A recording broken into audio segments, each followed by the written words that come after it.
بسم اللہ الرحمن الرحیم۔ دنیا کا لمبا ترین انسان عوج بن عنق فرعون کے دریائے نیل میں غرق ہونے کے بعد جب بنی اسرائیل کی قوم کو اس کے ظلم و جبر سے نجات مل گئی تو اس کے کچھ عرصے کے بعد اللہ تعالیٰ نے حضرت موسیٰ علیہ السلام کو حکم دیا کہ ملک شام کی سرزمین سے ظالم و جبر لوگوں کو نکال دو اور خدا کے دشمنوں سے جہاد کرو اور اپنی قوم میں سے 12 افراد کو بنی اسرائیل کے 12 قبیلوں پر سردار مقرر کر دو تاکہ یہ سب اپنے سرداروں کے تابع رہیں اور اللہ کے احکام کی پابندی کرتے رہیں۔ چنانچہ حضرت موسیٰ علیہ السلام نے اپنی قوم کے 12 قبیلوں پر ان میں سے 12 افراد کو سردار مقرر کر دیا۔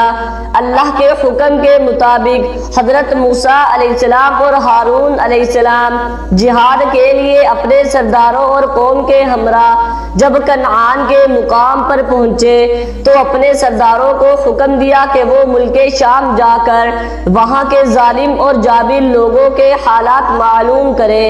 جب یہ لوگ وہاں پہنچے اور وہاں کے حالات معلوم کیے تو انہوں نے وہاں ایک بہت بڑے قد و قامت والا انسان دیکھا جس کا نام عوج بن عنق تھا۔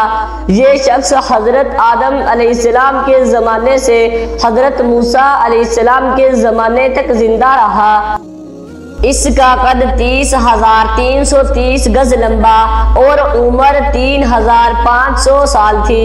اس کی ماں کا نام صفورہ اور باپ کا نام عنق تھا۔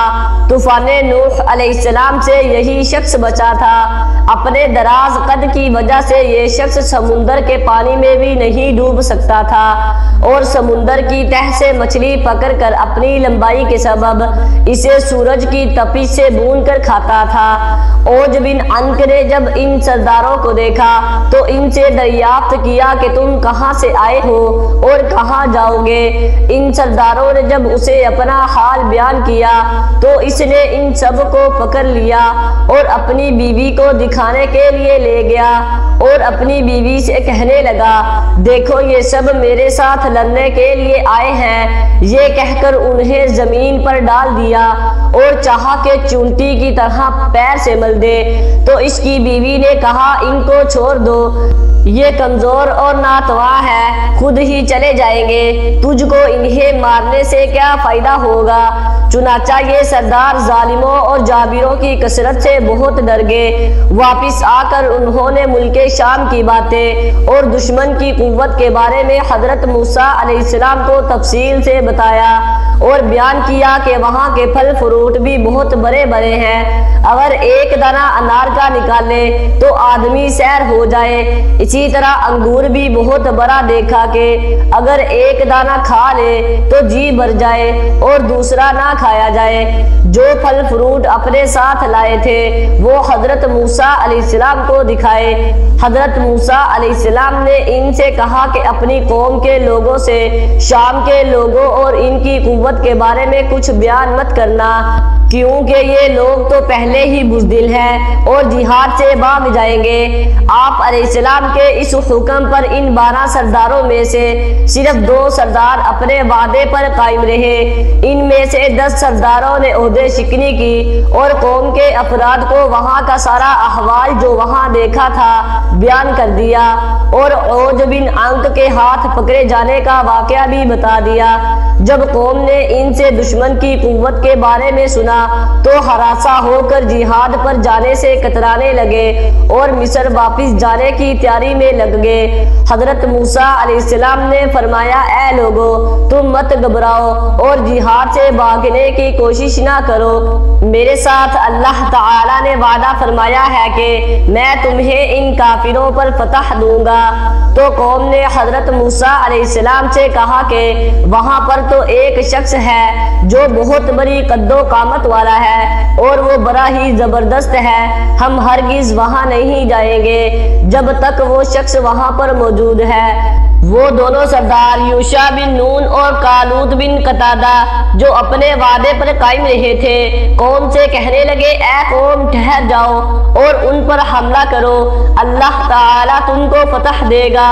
اور موسیٰ علیہ السلام نے وعدہ کیا ہے کہ اللہ ان کو ضرور ہلاک کرے گا جس طرح فرعون کو ہلاک کیا تھا۔ جب تم لوگ اللہ پر یقین رکھتے ہو تو اس پر بھروسہ کیوں نہیں کرتے؟ قوم نے کہا کہ ہم ساری عمر وہاں نہیں جائیں گے۔ اے موسیٰ علیہ السلام تو اور تیرا رب دونوں جا کر ان سے لڑو، ہم تو یہیں بیٹھے رہیں گے۔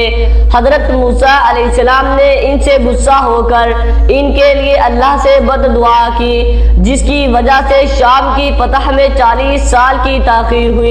اس مدت میں بنی اسرائیل کے نافرمان لوگ جنگلوں میں بھٹکتے رہے۔ مختصراً یہ کہ حضرت موسیٰ علیہ السلام اور ہارون علیہ السلام اپنا عصا ہاتھ میں لے کر ملک شام جہاد کے لیے روانہ ہوئے، اور جب رات ہوئی تو بنی اسرائیل نے واپس مصر جانے کا ارادہ کیا۔ تمام رات چلتے رہے، لیکن صبح فجر کے وقت دیکھتے ہیں کہ جہاں سے کوچ کیا تھا اب تک وہیں پر موجود ہے۔ وہ سمجھے کہ حضرت موسیٰ علیہ السلام کی بد دعا سے یہ حال ہوا ہے۔ تب یوشع بن نون نے ان سے کہا کہ اس میدان میں ٹھہر جاؤ اور صبر کرو اور استغفار پڑھو جب تک حضرت موسیٰ علیہ السلام شام فتح کر کے واپس نہ آ جائے۔ بنی اسرائیل کی قوم کے 6 لاکھ افراد حضرت موسیٰ علیہ السلام کی بد دعا سے 40 سال تک اس جگہ سے نہ نکل سکے۔ اس جگہ کا نام طیہ ہے جو فلسطین، اردن اور مصر کے درمیان ایک میدانی علاقہ ہے۔ الغرض جب حضرت موسیٰ علیہ السلام عوج بن عنق کے علاقے کے نزدیک پہنچے تو لوگوں کی محیب شکلیں دیکھ کر ڈرے اور اللہ کو یاد کر کے آگے بڑھے۔ جب عوج بن عنق نے ان کو دیکھا تو چاہا کہ پکڑ کر چونٹی کی طرح مسل دے اور کہنے لگا کہ تو ہی بنی اسرائیل کا وہ سردار ہے جس نے فرعون کو اس کی قوم کے ساتھ دریائے نیل میں غرق کر دیا تھا۔ یہ کہہ کر اس نے حملہ کر دیا۔ حضرت موسیٰ علیہ السلام نے اس پر جوابی حملہ کیا۔ آپ علیہ السلام کا قد بھی 10 گز اونچا تھا۔ آپ علیہ السلام نے 10 گز اچھل کر اپنا عصا اتنے زور سے اس کے ٹخنے پر مارا کہ وہ وہیں گر کر مر گیا۔ کہتے ہیں کہ اس کی لاش 40 سال تک وہی زمین پر پڑی رہی۔ اس عرصہ میں اس کے جسم کا گوشت گل کر صرف ڈانچہ رہ گیا۔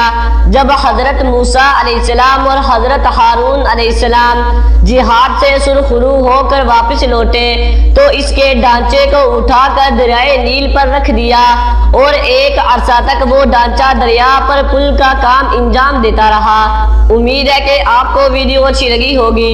ویڈیو اچھی لگی ہے تو ویڈیو کو لائک ضرور کر دیں اور چینل کو بھی سبسکرائب کر دیں تاکہ اس طرح کی انفارمیٹیو ویڈیوز آپ کے پاس بر وقت پہنچتی رہے۔ شکریہ۔